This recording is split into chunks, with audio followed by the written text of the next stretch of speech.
Friends, welcome to online classes. मेरा नाम रजत अग्रहरी है। आज हम लोग बात करेंगे जीएस के पहले लेक्चर पे। आज हम स्टार्ट करने जा रहे हैं पॉलिटी से। पॉलिटी में हमारे जो सिलेबस में लिखा हुआ है वो साफ साफ लिखा हुआ है, संविधान और राज्य व्यवस्था, कॉन्स्टिट्यूशन एंड पॉलिटी। यहाँ पॉलिटिकल साइंस से कोई लेना देना नहीं है, राजनीतिक विज्ञान से लेना देना नहीं है। जनरली हम लोग उसको राजनीतिक विज्ञान से जोड़ लेते हैं। यहाँ हम बात करेंगे संविधान और राज्य व्यवस्था की। सबसे पहले समझते हैं संविधान क्या है, राज्य व्यवस्था क्या है, दोनों एक दूसरे से किस प्रकार से संबंधित है। दरअसल जो संविधान है ये जो संविधान है ये उन सभी प्रावधानों का संकलन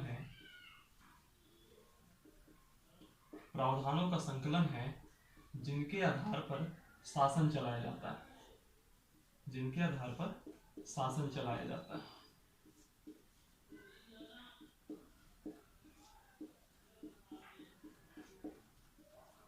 संविधान क्या है? उन सभी प्रावधानों का संकलन है जिनके आधार पर शासन चलाया जाता है। अब दरअसल जो ये शासन शब्द है, ये शासन है क्या, यानी कि किस चीज से संबंधित है? ये है आपका सार्वजनिक जीवन से संबंधित, है। सार्वजनिक जीवन में क्या क्या? एक राजनीतिक प्रणाली,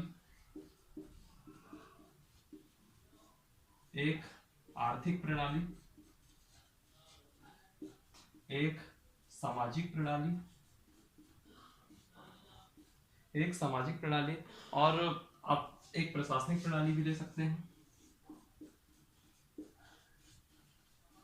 प्रशासनिक प्रणाली।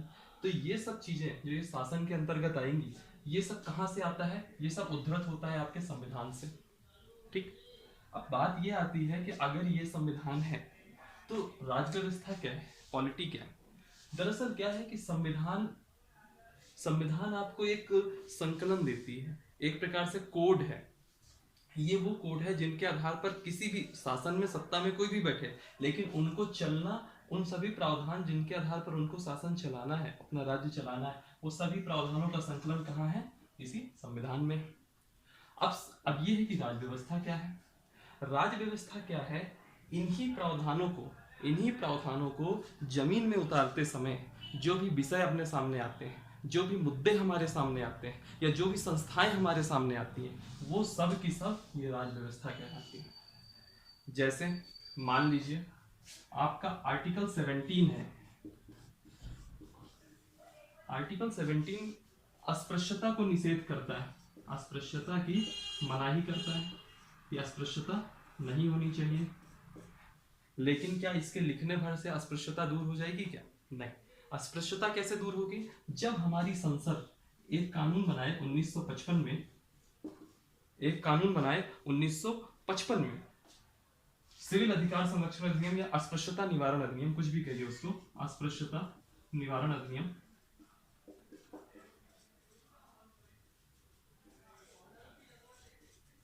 1955 में। तो ये जो अस्पृश्यता नहीं होनी चाहिए, ये अस्पृश्यता की मनाही करता है, ये आपका क्या है? ये आपका संविधान है। और इसको अमल करने में, इसको जमीन में उतारने में जो भी संस्थाएं सामने आती हैं, या जो भी विषय आएंगे, या तो जो भी मुद्दे आएंगे, वो आपका कहलाएगा पॉलिटी। ये क्या है? पॉलिटी। फॉर एग्जाम्पल, हमारे जब हम कभी भी आगे मौलिक अधिकार जब पढ़ेंगे तो वहां आपको मिलेगा क्या? धार्मिक स्वतंत्रता का अधिकार, कई सारे आर्टिकल मिलेंगे, लाइक 25, 26, 27, 28। सांस्कृतिक वगैरह अधिकार को लेंगे तो 29, 30 ये मिलेंगे आपको। अब एक मुद्दा आता है, मान लीजिए ट्रिपल तलाक, या जैनियों में मुद्दा आता है संधारा, या फिर अभी सबरीमाला का जो इशू आया, इस पर जो बहस होगी, ये जो मुद्दे आएंगे, ये मुद्दे आपका किसके अंतर्गत आएगा? पॉलिटी के अंतर्गत। और ये जो 25, 26, 27, 28, 29, 30 दिया था, ये क्या था? ये आपका संविधान था।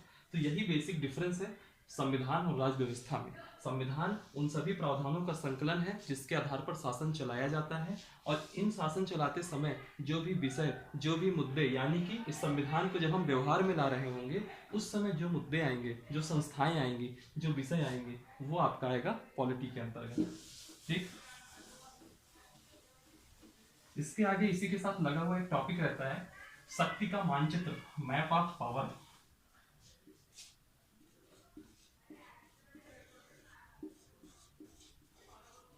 Map of power, map of power में क्या होता है, इसमें विभिन्न विभिन्न शक्तियां रहती हैं। जैसे फॉर एग्जांपल सरकार के कई सारे अंग होंगे,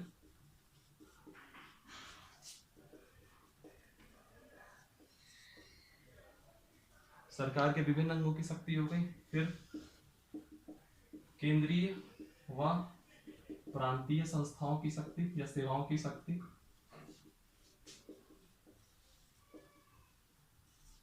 और तीसरा है जनता के अधिकार, और जो जनता को आप अधिकार दे रहे हैं वही तो जनता के लिए शक्ति होगी।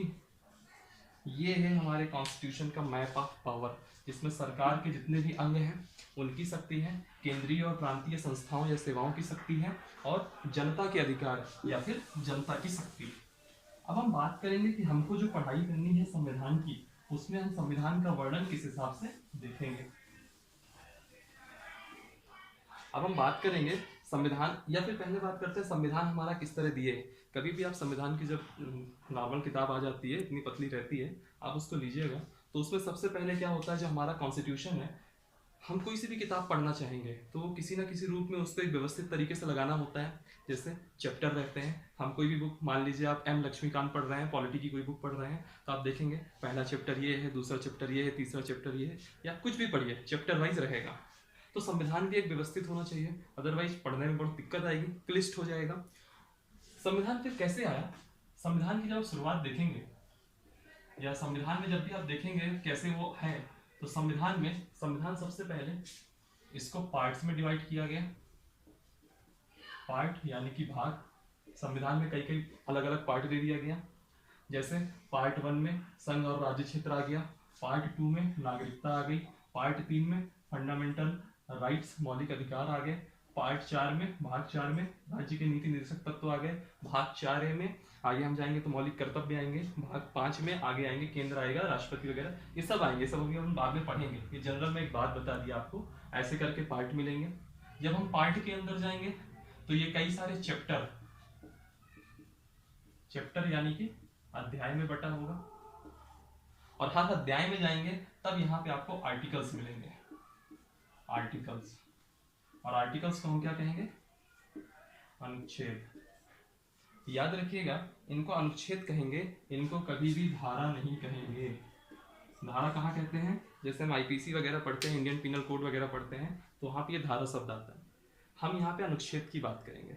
अक्सर आप लोग सुनते होंगे न्यूज वगैरह में कि धारा 370 हटा दी गई, दरअसल वो 370 धारा नहीं है, बल्कि अनुच्छेद 370 कहना चाहिए। लेकिन चलिए, जो जनरल चल रहा है कहते हैं, लेकिन हम लोग चूंकि पढ़ाई करने वाले बच्चे हैं तो हमको यहाँ आर्टिकल्स को अनुच्छेद ही समझना है। जैसे मान लीजिए आर्टिकल 1 से लेकर के आप कोई सा भी आर्टिकल ले सकते हैं, कई सारे आर्टिकल्स हैं, मनमाना आर्टिकल है, अभी हम आपको आगे आर्टिकल हम लोग को पढ़ना है। अब इसी आर्टिकल में फॉर एग्जाम्पल हमने लिया आर्टिकल 20, इसमें कुछ है। अब आर्टिकल 20 के अंदर कुछ प्रावधान है, जब हम फंडामेंटल राइट्स में आएंगे तब हम बात करेंगे इस पे। ये स्वतंत्रता का अधिकार के अंतर्गत आता है, अपराधी ठहराए जाने पर संरक्षण। बहरहाल अभी हम उसकी बात नहीं करते हैं। अब इसमें मान लीजिए आ गया एक चीज, अपराधी ठहराए जाने पर संरक्षण।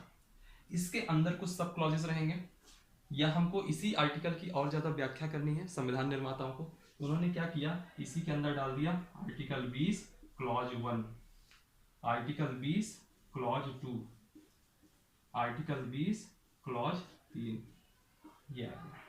तो ये जो क्लॉज है ना, इसको हम क्या कहेंगे, इसको हिंदी में कहते हैं परंतुक, और इंग्लिश में कहेंगे क्लॉज। ठीक, यानी कि अगर कोई एक फ्री आर्टिकल है, उसकी अगर हमको और व्याख्या करनी है, उससे ही रिलेट करना है, तो हम एक ऐसा क्लॉज लगा करके उसकी आगे व्याख्या कर सकते हैं। अब क्या होता है, कई बार उस व्याख्या के अंदर अगर व्याख्या करनी है, फॉर एग्जाम्पल जब हम पढ़ेंगे स्वतंत्रता का अधिकार, तो सबसे पहले उसमें आर्टिकल पढ़ेंगे आर्टिकल 19। तो article 19 clause 1 clause A, article 19 clause 1 sub clause B, article 19 clause 1 sub clause C. तो ये जो दूसरा कोष्टक आ जाता है इसको हम क्या कहेंगे, उपपरंतु, और इंग्लिश में क्या कहेंगे, सब क्लॉज। ये आगे हमको ऐसा मतलब हमको बोलना ही है, ऐसा बोला ही जाता है। 20 clause 1, 19 clause 1 sub clause A, 19 clause 1 sub clause B, 19 clause 1 sub clause C. कुछ आर्टिकल ऐसे भी होते हैं जैसे फॉर एग्जांपल आर्टिकल 21 ए, ये अनुच्छेद है आर्टिकल 21 ए। आप यहाँ देख रहे हैं कि यहाँ पे ब्रैकेट नहीं है, ये 21 का पार्ट नहीं है, ये आपका फ्री आर्टिकल है। जैसे यहाँ अनुच्छेद 20 था, अनुच्छेद 1 था, अनुच्छेद 2 है, अनुच्छेद 3 है, वैसे ही अनुच्छेद 21 से भी फ्री आर्टिकल है।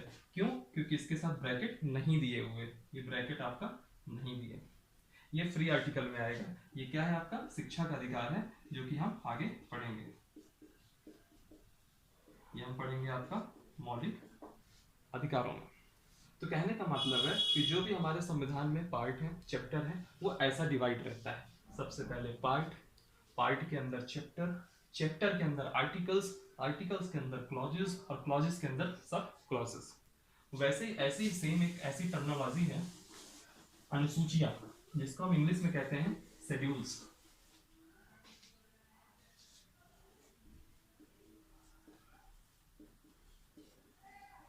अनुसूचियां,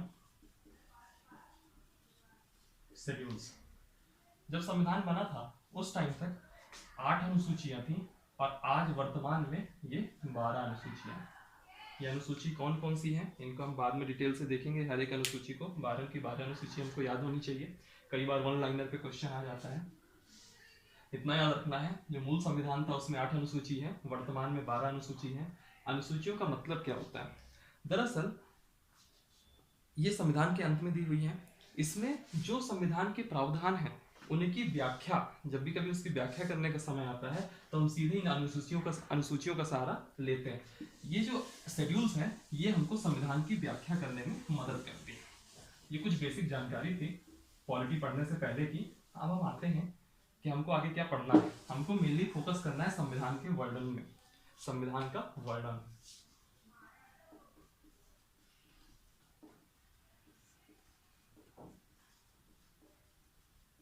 संविधान का वर्णन। अब संविधान के वर्णन में 3 चीजें हैं। पहला, इसमें हम पढ़ेंगे संविधान का दर्शन। दूसरा, इसमें हम पढ़ेंगे सरकार का गठन। और इसमें हम पढ़ेंगे कुछ मिसलेनियस चीजें, कुछ विविध चीजें जो इन दोनों के अलावा रहेगी। दर्शन में क्या क्या रहेगा वो देखते हैं। सबसे पहले रहेगा प्रस्तावना, दूसरा चीज रहेगा मौलिक अधिकार,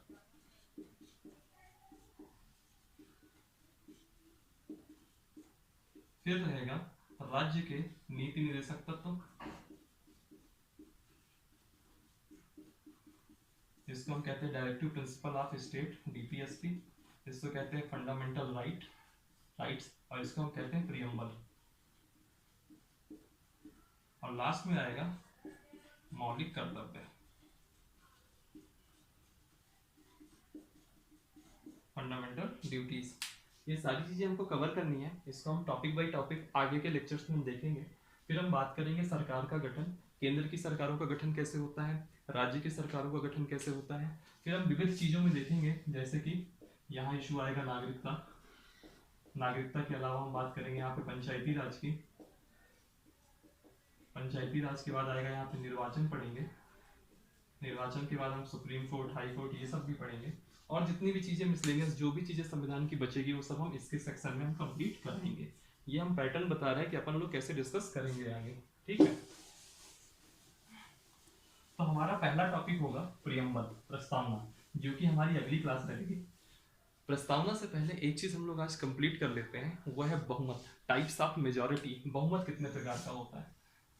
बहुत सारे लोग ऐसे होंगे जिनके लिए ये शब्द ब्लैंक जा रहे होंगे, गलती उनकी नहीं है क्योंकि उनका फोकस न्यूज़पेपर्स में पॉलिटिकल बातों में रहता ही नहीं। टाइप्स ऑफ मेजॉरिटी, बहुमत कभी भी आप पढ़ेंगे 3 प्रकार का बहुमत होगा। एक रहेगा साधारण बहुमत, सिंपल मेजॉरिटी, एक रहेगा प्रभावी बहुमत, इसको हम कहेंगे इफेक्टिव मेजॉरिटी, और एक रहेगा विशेष बहुमत, इसको हम कहेंगे स्पेशल मेजॉरिटी। ये 3 तरीके के बहुमत हैं, इसके अलावा कोई मेजॉरिटी नहीं होती, केवल 3 मेजॉरिटी है। अब ये देखते हैं ये मेजॉरिटी है क्या, कैसे क्या होता है। दरअसल क्या होता है, जब भी हम कोई कानून देखते हैं, एक कानून पारित हो गया, अभी हाल ही में आप देखेंगे किसान बिल जिसके ऊपर बहुत ज़्यादा रोवापीटी मची हुई है, वो भी पारित हुआ। तो ये सारे बिल ऐसे नहीं पारित हो जाते, इनको सदन के अंदर लाया जाता है, या तो लोकसभा में लाया जाएगा या तो राज्यसभा में लाया जाएगा। अभी डिपेंड करता है बिल किस टाइप का है, ये हम आगे देखेंगे। ये डीप वाली चीज़ें हम जब इस चैप्टर में आएंगे तब देखेंगे, अभी सिर्फ हम एक ओवरऑल पिक्चर दे रहे हैं, एक ओवरव्यू दे रहे हैं। बिल आप लाए, लोकसभा में लाए या तो राज्यसभा में लाए, जिस प्रकार का बिल होगा, क्या वो साधारण बहुमत से पास होने लायक है, प्रभावी बहुमत से पारित होने लायक है, विशेष बहुमत से पारित होने लायक है, ये देखा जाएगा। जिस हिसाब से वो पारित होने लायक होगा उस हिसाब से, अगर लोकसभा से पारित होता है वापस राज्यसभा जाएगा, राज्यसभा से पारित होता है वापस वहां से फिर राष्ट्रपति के पास जाएगा, और राष्ट्रपति अपनी इच्छा अनुसार अनुच्छेद 111 के तहत जल्दी से जल्दी पारित करा देंगे। वो सब चीजें अभी हम बाद में पढ़ेंगे जब हम राष्ट्रपति वगैरह पढ़ेंगे। बहरहाल जो लोकसभा से पारित होता है, ये पारित होना ही मेजॉरिटी कहलाती है। ऐसे तो है नहीं कि कल अगर कांग्रेस पार्टी चाहे कि हम बिल ले आए एक और पारित हो जाए, वो नहीं सकता क्योंकि आज वो मेजॉरिटी में नहीं है। या 2014 से पहले बीजेपी चाहे जाती कि हम बिल ले आए और पारित हो जाए, ऐसा हो नहीं सकता क्योंकि तब बीजेपी मेजॉरिटी में नहीं थी। इस तरह की कंडीशन में अब हमको समझना है मेजॉरिटी होती क्या है। सबसे पहले हम बात करेंगे साधारण बहुमत की।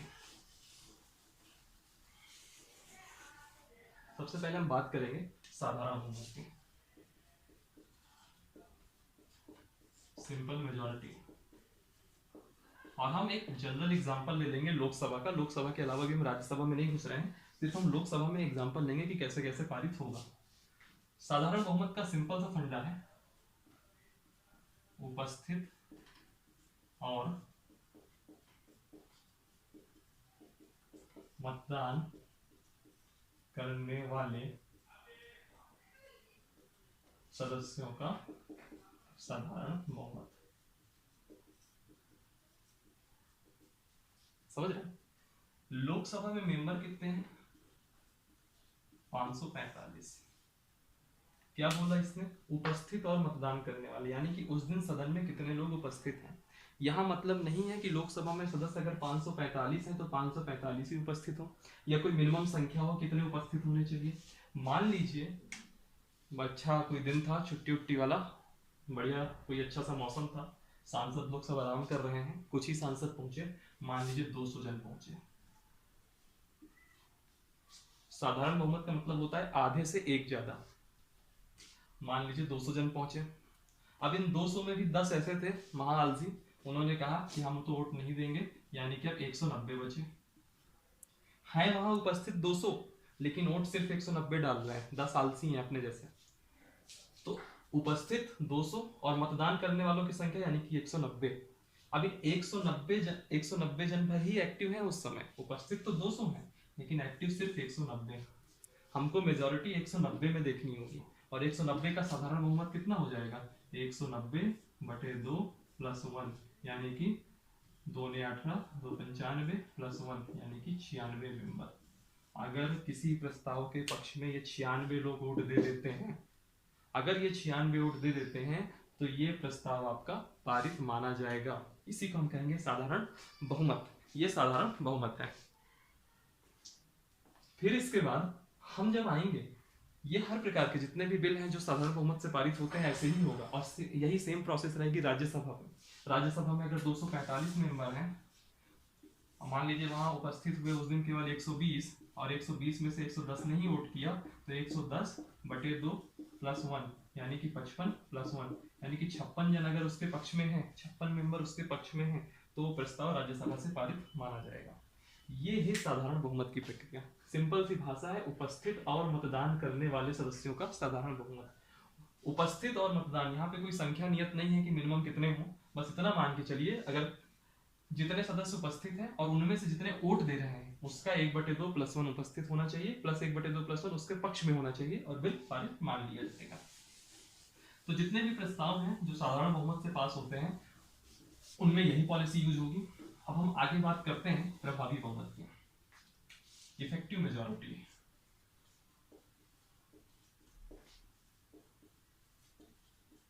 प्रभावी बहुमत, प्रभावी बहुमत में क्या है, सबसे पहले हम प्रभावी व्यक्तियों की संख्या या प्रभावी सदस्यों की संख्या निकालते हैं। प्रभावी सदस्यों की संख्या कितनी होती है वो देखिए,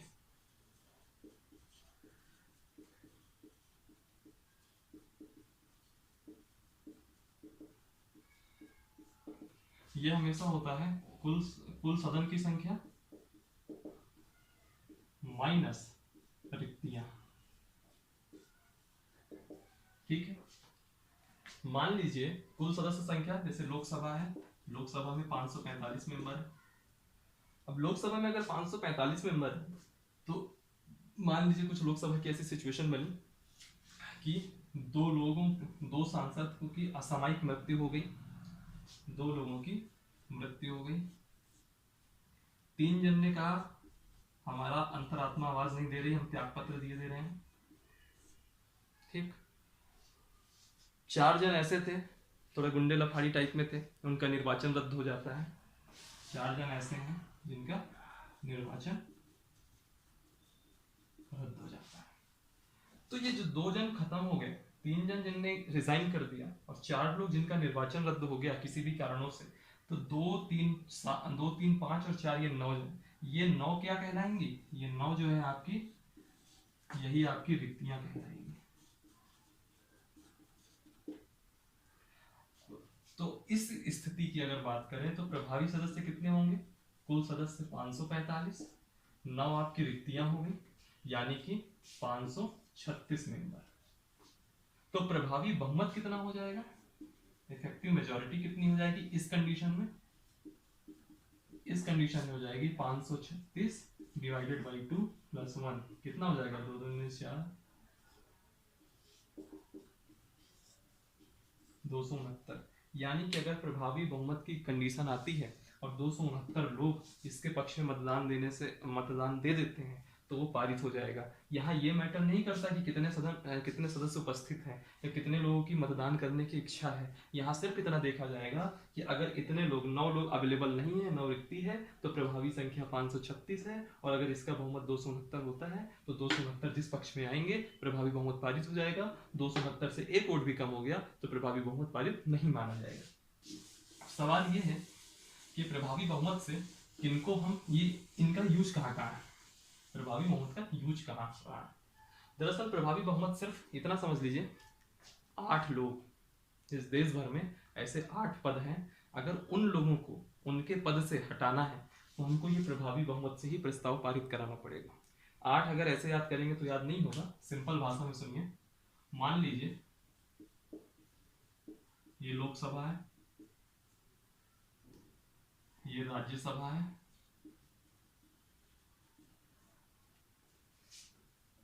ये विधानसभा है और ये विधान परिषद है।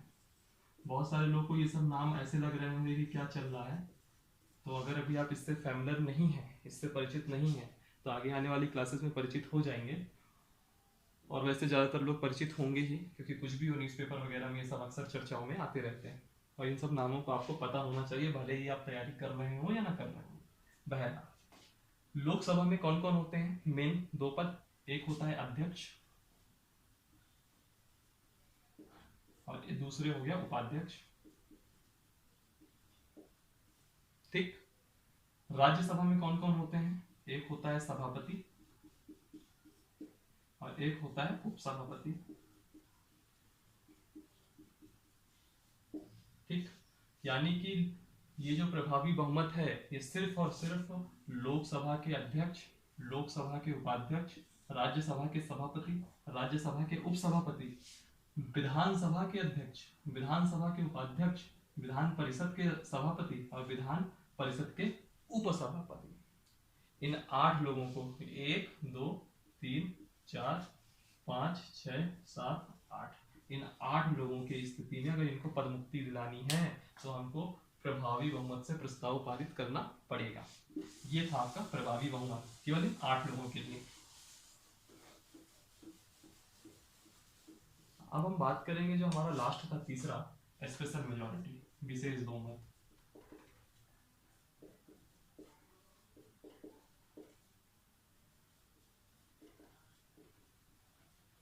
विशेष बहुमत 3 प्रकार का होगा। एक, प्रथम प्रकार का विशेष बहुमत,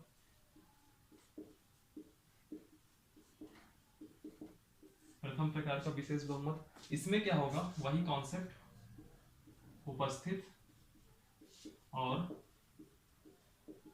मतदान करने वाले सदस्यों का विशेष बहुमत, बस इतना ही है इसमें और कुछ नहीं।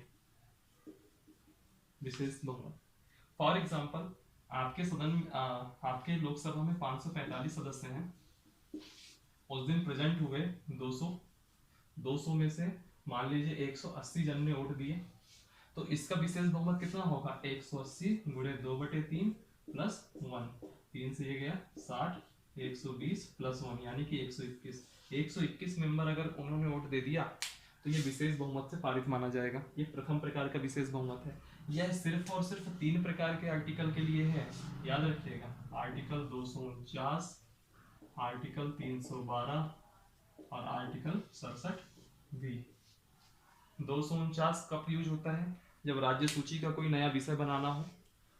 312 कब होता है, जब कोई नई अखिल भारतीय सेवाएं, जैसे कि हम आईएएस की बात करते हैं, आईपीएस की बात करते हैं, आईएफएस की बात करते हैं, मान लीजिए कल के दिन एक जुडिशरी सर्विस बनाना है, जो 312 के तहत ही प्रावधान आएगा।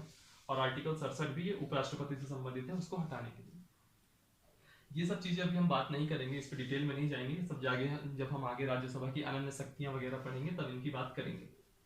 हमको सिर्फ इतना पता करना है कि प्रथम प्रकार का विशेष बहुमत क्या है, और ये है तो ये कहाँ काम आएगा, तो ये इन 3 आर्टिकल में काम आएगा। अब बात आती है द्वितीय प्रकार का विशेष बहुमत। ठीक,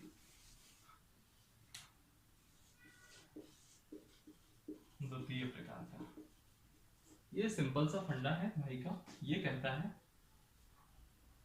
उपस्थित व मतदान करने वालों का विशेष बहुमत। इतनी लाइन तो पहले वाली की तरह है।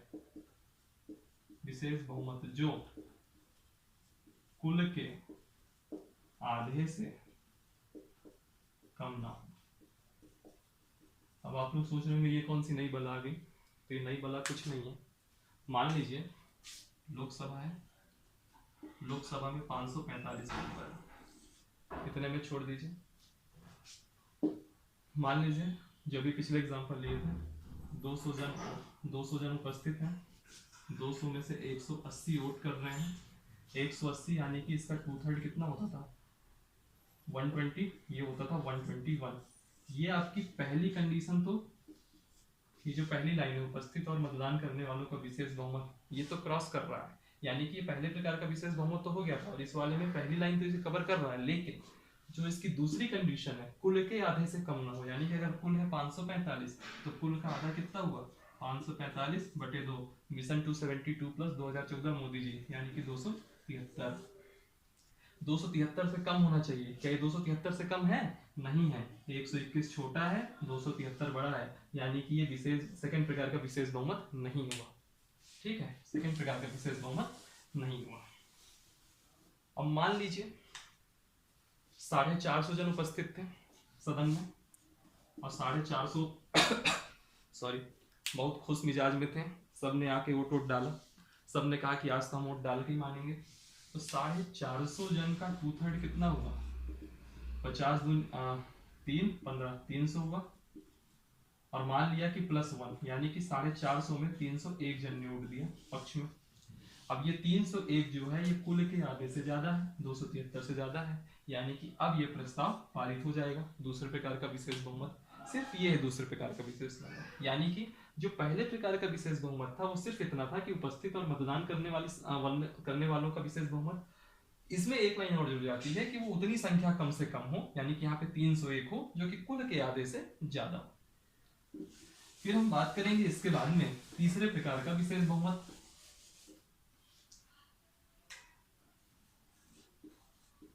थर्ड प्रकार का, ये कुछ नहीं है, बिल्कुल सिंपल भाषा में है, कुल सदस्यों का 2/3 बहुमत या कुल सदस्यों का विशेष बहुमत। यानी कि कुल सदस्य संख्या कितनी है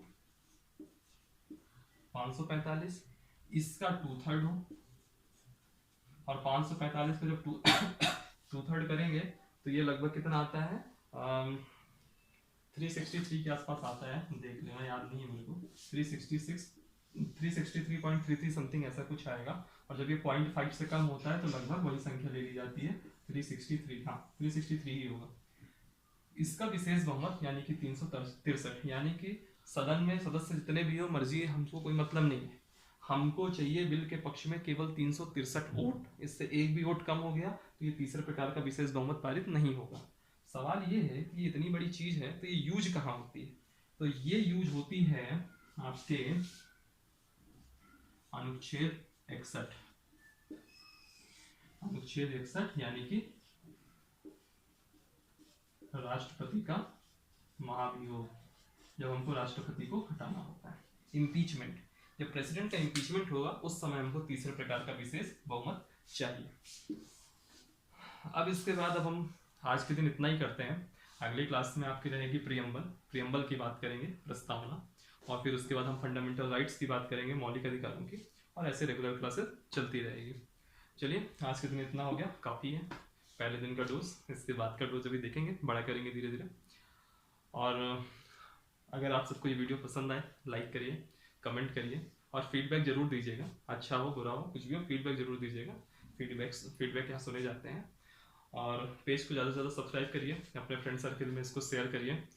धन्यवाद, हंसते रहिए, पढ़ते रहिए, थैंक यू।